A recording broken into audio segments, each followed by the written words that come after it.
प्रताप बोल रहा हूँ। वही प्रताप जिसके दादा महाराणा सांगा थे, जिन्होंने खानवा का युद्ध लड़ा था। मैं वही प्रताप हूँ जिसके पिता राणा उदय सिंह को बचाने के लिए माँ पन्ना ने अपने बेटे का बलिदान दे दिया था। मैं उसी माँ मीरा का भतीजा हूँ जिसकी तुलना द्वापर की राधा से की जाती है, जिसने कृष्ण भक्ति का ऐसा रस भरा जिसे चित्तौड़ धन्य हो गया। मैं वही महाराणा प्रताप हूँ जिसके चेतक और राम प्रसाद जैसे स्वामी भक्त का साथ मिला। मैं वही महाराणा प्रताप हूँ जिसने अपने राष्ट्र की रक्षा के लिए जंगल जंगल भटका, लेकिन कभी किसी की अधीनता स्वीकार नहीं की। मैं वही प्रताप हूँ जो युद्ध भूमि में अपने बदन पर 72 किलो का कवच और हाथ में 81 किलो का भाला लेकर चलता था। मेरी 2 तलवारों का वजन 208 किलो था। मेरी लंबाई 7 फीट और वजन 110 किलोग्राम था। मेरा जन्म 9 मई 1540 को कुंभलगढ़ में हुआ था। मेरी माँ का नाम जयवंता बाई और पिता का नाम राणा उदय सिंह था। मेरे 23 छोटे भाई और 2 बहनें थी। मेरा जन्म हुआ तब दिल्ली पर मुगलों का शासन हुआ करता था और मुगल शासक अकबर ने चित्तौड़ को चारों तरफ से घेर लिया था। तो मेरे पिता उदय सिंह ने अकबर से लड़ने की बजाय चित्तौड़ को परिवार सहित छोड़कर उदयपुर आना चुना था और चित्तौड़ का कार्यभार मेड़ता के राजा जयमल और आमेट के पत्ता के हाथ में दे दिया था, जिसका मैंने विरोध किया, लेकिन उसका कोई फायदा नहीं हुआ। अकबर ने मेड़ता पर अपना आधिपत्य 1562 में ही जमा लिया और साथ ही अकबर चित्तौड़ पर भी आक्रमण करने आ पहुंचा। जब अकबर को पता चला कि किले में राणा उदय सिंह नहीं है, तो उसने एक जयमल को एक संदेश भिजवाया कि आपको मेड़ता का राज वापस कर दिया जाएगा, आप चित्तौड़ को हमें देकर अपने राज्य में वापस चले जाओ। लेकिन जयमल ने अपनी वापसी में बहुत करारा जवाब दिया, यह गढ़ मारो, मैं हूं धनी, असुर फिरे किम आण, कुच्चा जूत्री कूटरी, दीदी मने दीवान। यानी कि ये गढ़ मेरा है और एकलिंगजिंग के दीवान मेवाड़ के राजा किले की चाबी मुझे देकर गए हैं, इसलिए जब तक मैं जिंदा हूं किले को कोई दुश्मन अंदर नहीं आ सकता। इसके बाद अकबर ने उनको थोड़ा और लालच दिया कि मेड़ता के साथ आपको नागौर भी देने के लिए तैयार हूं, आप चित्तौड़ छोड़कर चले जाओ। पर इस पर जयमल ने जवाब दिया कि भूख न मिटे मेड़ तो और न मिटे नागौर, रजवट भूख अनोखड़ी, मरिया मिटे चित्तौड़। यानी कि न मेरी भूख मेड़ता से मिटनी है और न ही नागौर से मिटे एक राजपूत की वीरता की भूख है, वो मेरे मरने के बाद ही मिटेगी। इसके बाद अकबर के पास कोई विकल्प नहीं बचा और लगातार अपनी तोपों से चित्तौड़ पर आक्रमण करने लगा। और वो दिन में चित्तौड़ की दीवार तोड़ता, लेकिन रात में जयमल उस दीवार को वापस चुनवा देते। एक रात को जब जयमल वापस दीवार को चुनवा रहे थे, तब अकबर ने देख लिया और अपनी संग्राम नामक बंदूक से जयमल को गोली मार दी, जिससे जयमल घायल हो गए। और उसके बाद अकबर चित्तौड़ पर आक्रमण कर देता है, जिसके बाद जयमल के पास केसरिया और जौहर करने के अलावा कुछ बचता नहीं है, क्योंकि किले में खान पान के लिए कुछ बचा नहीं था और बाहर अकबर डेरा डालकर बैठा था। उस समय फूल कुंवर के नेतृत्व में जौहर किया गया कि पत्ता चुंडावत की पत्नी थी और जयमल की बहन थी। इसके साथ ही पत्ता की मां ने भी जौहर किया। तो 23 फरवरी 1568 की रात की एक ज्वाला किले से उठती हुई 13,000 रानियों ने अपने छोटे छोटे बच्चों के साथ जौहर किया। इन आग की लपटों को देखकर अकबर के सिपह सलार समझ गए जौहर की आग है और राजपूत केसरिया करने के लिए तैयार है। अब पुरुष सर पर केसरिया पगड़ी बांध कर लड़ने को तैयार हो गए। जयमल रोने लग गए कि मैं कितना बदनसीब हूँ, घायल अवस्था में होने की वजह से मैं लड़ाई में भाग नहीं ले सकता। लेकिन उनकी इस व्यथा को देखकर एक सैनिक आगे आया, जिसका नाम था कल्लाजी राठौड़। उन्होंने कहा कि आप मेरे कंधे पर बैठकर युद्ध लड़ें। इस तरह जयमल भी युद्ध के मैदान में उतरे और कल्लाजी के कंधे पर बैठकर युद्ध लड़े। इसी वजह से कल्लाजी राठौड़ को 4 हाथों का देवता कहा जाता है।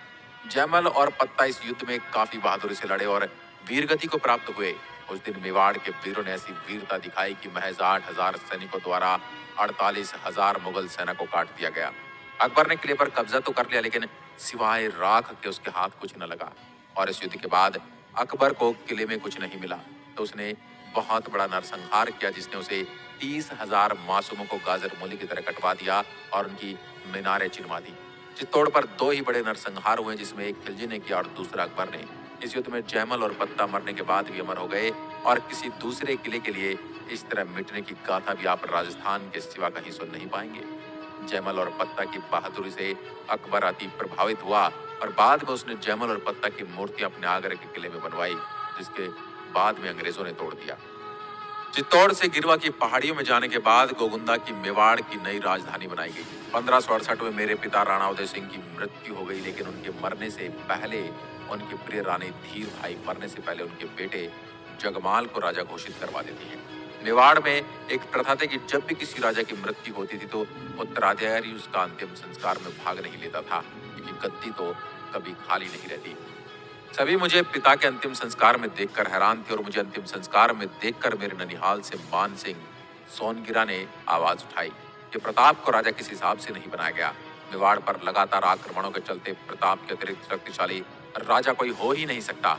उस समय राजा के राज तिलक का अधिकार सलम्बुर के सामंत के पास था। तो मान सिंह ने सलुम्बर के तत्कालीन सामंत कृष्णदास जी चुंदावट से सहमति पूछते हैं तो वह भी मेरे लिए सहमति देते हैं। सभी सामंत और प्रजा मिलकर मुझे राजा बनाती है। उस समय के स्वतंत्रता में लोकतंत्र की स्थापना थी और जब जगमाल को यह सूचना मिली तो वह वहां से नाराज होकर अकबर के पास चला गया और उसके बाद अकबर उसे जहाजपुर की जागीर दे देता है और उसके बाद उसको आधा सिरोही भी देता है। उसके बाद 28 फरवरी 1572 में विधिवत रूप से राज तिलक कुंभलगढ़ किले में किया गया। जैसे ही मेरे राजा बनने की सूचना अकबर के पास पहुंची तो उसने संधि के लिए दूत भेजे कि युद्ध करने की बजाय मुगलों से संधि कर ले। उसने सबसे पहले जलाल खान कोर्ची को भेजा। जब उससे बात नहीं बनी तो उसने एक हिंदू राजकुमार मान सिंह को भेजा। तो आमेर का राजकुमार था और आमेर ने सबसे पहले अकबर की अधीनता स्वीकार कर ली थी।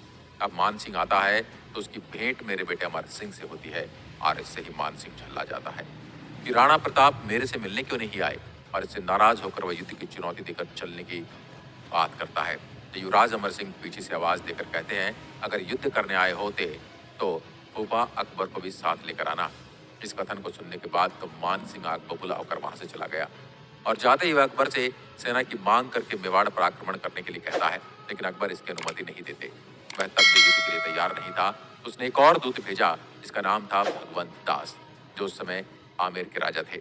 जब आमेर के राजा मेरे से मिलने आए तो मुझे अकबर की अधीनता स्वीकार करने के लिए मनाने लगे। तो मैंने उनको जवाब दिया कि एक समय था जब राजस्थान के सभी राजा मेरे दादा राणा सांगा के साथ मिलकर अपने ध्वज को चूमे मुगलों से लड़ाई करी थी। तो इस बार आप मुगलों के खिलाफ लड़ाई शुरू करो। मैं एक हिंदू राजा के ध्वज के नीचे लड़ाई करना स्वीकार करूंगा, लेकिन मुगलों की अधीनता कभी स्वीकार नहीं करूंगा। इसके लिए भगवान दास जी नहीं माने और वह वापस लौट गए। उसके बाद अकबर ने अपने वित्त मंत्री टोडरमल जी को भेजा। टोडरमल जी ने आकर समझाया कि अकबर का कितना खजाना है, मेवाड़ उसके सामने टिक नहीं पाएगा। लेकिन टोडरमल जी को भी खाली हाथ ही लौटना पड़ा। इस तरह अकबर ने 4 दूत भेजे, लेकिन किसी को भी कुछ हाथ नहीं लगा, सभी को बैरंग लौटना पड़ा। जब बातचीत के सारे रास्ते बंद हो गए तो फिर बात युद्ध की तरफ बढ़ गई और इतिहास का सबसे प्रसिद्ध युद्ध हल्दी घाटी में हुआ, जो राजसमंद जिले में है। इस पर मिट्टी का रंग हल्दी जैसा पीला है, इस वजह से इसे हल्दी घाटी कहते हैं। 18 जून 1576 को युद्ध हुआ। इसमें अकबर की तरफ से मान सिंह और आसफ खान उनके प्रमुख सेनापति थे और पहली बार मान सिंह को मुख्य सेनापति बनाकर भेजा गया। अकबर ने ही हो सकता है कि बदले की आग में मान सिंह युद्ध जीत कर आ जाए और उनके साथ युद्ध का आंखों देखा हाल देखने के लिए उनके प्रमुख इतिहासकार बादायूनी भी साथ आया था। बादायूनी बहुत ही कट्टर था। उसने कहा था कि युद्ध में जो हिंदुओं का खून बहेगा उसको मैं अपनी दाढ़ी के लगाकर अपनी दाढ़ी धोऊंगा। और मेरी तरफ से इस युद्ध में अफगान से हाकिम खान सूरी और ग्वालियर से राम शाह तोमर लड़ रहे थे। इतना ही नहीं, भील जनजाति के सरदार पुंजा भी अपनी भील सैनिकों को लेकर इस युद्ध में आए थे। मेरी ओर से भी लगभग 3000 सैनिक लड़ रहे थे और अकबर की ओर से लगभग 5000 सैनिक। शुरुआती युद्ध में मेवाड़ की सेना ने अकबर की सेना को खदेड़ दिया और मुगल सैनिक भागने लगे। भागते हुए सैनिकों का मेवाड़ के सैनिकों ने पीछा किया तो बदायूं ने कहा कि मेरी समझ में नहीं आ रहा है कि तीर किस पे चलाऊं। तो आसफ खान ने कहा कि किसी पर भी तीर चलाओ। अगर मान सिंह के सैनिक को तीर लगता है तो वो भी हिंदू है और राणा प्रताप के सैनिक को तीर लगता है तो वो भी हिंदू है। चाहे तीर किसी को भी लगे, मरेगा तो काफिर ही। भागते हुए सैनिकों में से एक बेहतर खान नाम का सैनिक निकल कर आया और उसने अफवाह फैलाई कि भागो मत, बादशाह अकबर सेना लेके आ रहे हैं। ये सुनकर मुगल सैनिक वापस युद्ध भूमि में उतरे। इस युद्ध में इतना खून बहा कि हल्दी घाटी की पीली मिट्टी लाल रक्त से लाल हो गई और पास ही एक तालाब था जो रक्त से भर गया, जिसे आज भी रक्त तलाई के नाम से जाना जाता है। इस युद्ध में मेरे जीजा को बहलोल खान ने धोखे से मार दिया और कहा कि प्रताप अब तेरी बहन को किसके साथ सुलाएगा, उसको मेरे साथ भेज दे। यह सुनकर मुझे बड़ा क्रोध आया और बहलोल खान को घोड़े सहित 2 भागों में चीर दिया। मान सिंह अपने मर्दाना हाथी के ऊपर बैठा हुआ था। जैसे ही मैं उसकी तरफ बढ़ा तो चेतक ने अपने दोनों पैर हाथी के मस्तक पर टिका दिए और जैसे ही मैंने भाला फेंका तो मान सिंह अंदर छिप गया। लेकिन जब चेतक अपने पैर नीचे उतार रहा था तब तब मर्दाना हाथी के सूंड से बंधी तलवारों ने उसके पैर काट दिए। जैसे ही चेतक चल नहीं पा रहा था तो उसकी वजह से मुझे युद्ध भूमि से निकलना पड़ा। और मेवाड़ की प्रथा थी कि जब भी कोई राणा युद्ध भूमि से जाएगा तो उसकी जगह राणा के चिन्ह पहनकर झाला लड़ते थे। राणा सांगा के समय झाला अच्छे लड़ाके थे। उसी तरह इस बार झाला भीड़दा, जिसको झाला मान सिंह के नाम से भी जाना जाता है, उन्होंने लड़ाई लड़ी। इधर मेरे पीछे मुगल सैनिक दौड़े लेकिन घायल अवस्था में भी चेतक को पकड़ नहीं सके और चेतक ने इस अवस्था में भी 33 फीट का नाला कूद कर मेरी जान बचाई। आगे मुगल सैनिक आ नहीं सके और नाला कूदने के बाद चेतक जमीन पर गिर पड़ा और वहीं उसने प्राण दे दिए। चेतक की स्वामी भक्ति ने मुझे पूरी तरह से तोड़ कर रख दिया। इस युद्ध में मेरे एक हाथी राम प्रसाद को मुगल सैनिक पकड़ कर ले गए और वह मुगलों का एक दाना भी नहीं खाया और 9 दिन भूखा प्यासा रहा, जिसके बाद उसने प्राण त्याग दिए। बदायूनी अपनी किताब में लिखता है कि उसके बाद सैनिक इतने हार चुके थे कि उन्होंने पीछा नहीं किया और वो गोगुंदा की तरफ पहाड़ियों में गए और डर के मारे उन्होंने अपने चारों तरफ दीवारें चुनवाई ताकि मेवाड़ के सैनिक हम पर हमला न कर सके। लेकिन हम जिस गांव से निकलते हम पर भील सैनिकों द्वारा हमला कर दिया जाता और जैसे तैसे जान बचाकर वहां से निकलने में सक्षम हुए। जैसे अकबर के पास पहुंचे तो अकबर इस हार से बहुत नाराज हुए और मान सिंह और आसफ खान को दरबार में आने पर रोक लगा दी। अकबर ने उनका मुंह देखने के लिए मना कर दिया। 1576 में अकबर स्वयं युद्ध करने के लिए अपनी सेना लेकर आता है, लेकिन अकबर भी कोई छठ की चौदस करके नहीं गया। वो भी अधीनता स्वीकार नहीं करवा पाया। सिर्फ उसने उदयपुर पर कब्जा कर लिया और उसका नाम मोहम्मदाबाद करके वापस चला गया। उसके बाद मेवाड़ की राजधानी कुंभलगढ़ हो गई और इसके बाद अकबर ने अपने सबसे अच्छे सेनापति शहबाज खान को कुंभलगढ़ भेजा। यहाँ पर उसने लगातार 3 बार आक्रमण किए और वह हर बार कुंभलगढ़ पर कब्जा करने में सफल हो जाता है। उसके बाद मुझे यहाँ से निकलना पड़ता है क्योंकि मेवाड़ लगातार युद्ध की मार झेल रहा था, जिससे आर्थिक स्थिति काफी बिगड़ चुकी थी और मैं यहाँ से निकलकर आर्थिक मदद के लिए ईडर की तरफ जा रहा था। और वहाँ एक गांव पड़ता है चूलिया। यहीं पर मेरी भेंट एक सेठ से, जिसका नाम था भामा शाह, और उसने उस समय अपनी सारी संपत्ति मेरे को दे दी थी। उस समय उन्होंने इतनी संपत्ति दी थी कि 15,000 की फौज 12 साल तक आसानी से अपना भरण पोषण कर सकती थी। उन्होंने 25 लाख रुपए नगद और 20 लाख सोने की अशर्फियां ला कर दी थी। भामा शाह के साथ उनके भाई ताराचंद ने भी अपनी सारी संपत्ति सौंप दी थी। जब शहबाज खान भी अधीनता स्वीकार कराने में सफल नहीं हो पाया तो उसके बाद 1580 में अकबर ने अब्दुल रहीम खान खाना को भेजा, जिनके दोहे भी अपन पढ़ते ही हैं। रहीम जी ने एक भी आक्रमण नहीं किया और अपना कैंप लगाकर यही शिकार खेलते और ऐसे ही अपना समय व्यतीत कर रहे थे। इतने में एक दिन अमर सिंह रहीम जी के कैंपस में जा पहुंचे और रहीम को आवाज दी। रहीम जी नहीं थे, सिर्फ महिलाएं वहां थी। रहीम जी शिकार खेल गए थे तो अमर सिंह ने सारी महिलाओं को बंदी बना लिया। जब ये बात मुझे पता चली तो मैंने अमर सिंह को फटकार लगाई और रहीम जी को माफीनामा भेजकर महिलाओं को आदर सहित वापस भेजा। इससे रहीम जी बड़े प्रभावित हुए क्योंकि उस समय दुश्मन की महिलाओं को आदर सहित वापस भेजना असंभव